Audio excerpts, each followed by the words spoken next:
Goeiemôre, dit is Dinsdag die 7de April. Vanoggend Johannes 20 vers 19 tot 21. Jesus het toe gekom, het tussen hulle gaan staan en vir hulle gesê, vrede vir julle. Nadat hy dit gesê het, wys hy sy hande en sy sy. Die disippels was verheug toe hulle die Here sien. En Jesus sê toe weer vir hulle, vrede vir julle. As Jesus na sy opstanding aan sy disippels verskyn, dan groet hy hulle met hierdie wonderlike woorde, vrede vir julle.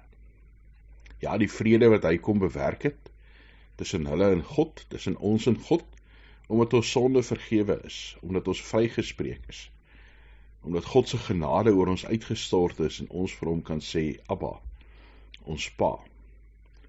Daai vrede tussen hulle omdat hulle broers is, vrede in hulle harte omdat hulle weet dat Christus lewe en dat die dood oorwin is. Ja, en dan ook fisies vrede in die wêreld waarin hulle leef.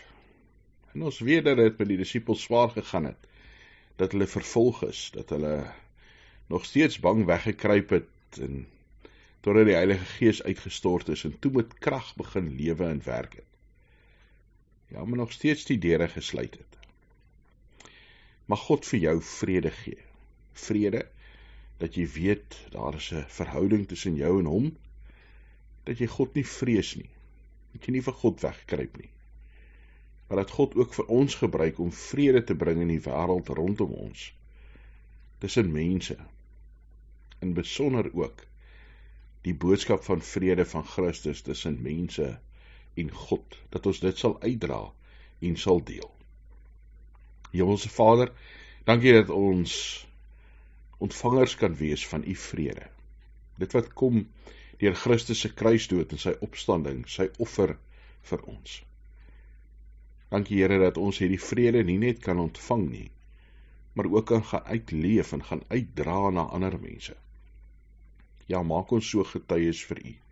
Maak ons so mense wat met oortuiging, met opgewondenheid, met vreugde en vrede verkondig en vertel.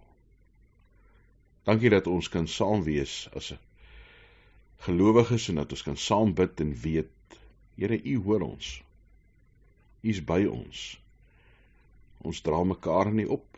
Here, hulle van ons wat in die hospitaal is, wat hartseer is, wat nood ervaar, wil u vir hulle vrede en hoop bring.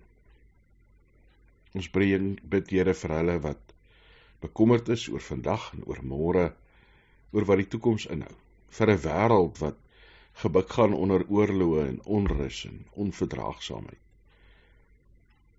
Here, bring vrede, werk in mense se harte deur die Gees, werk ook deur ons, wat u getuies is, in Jesus Christus se naam. Amen.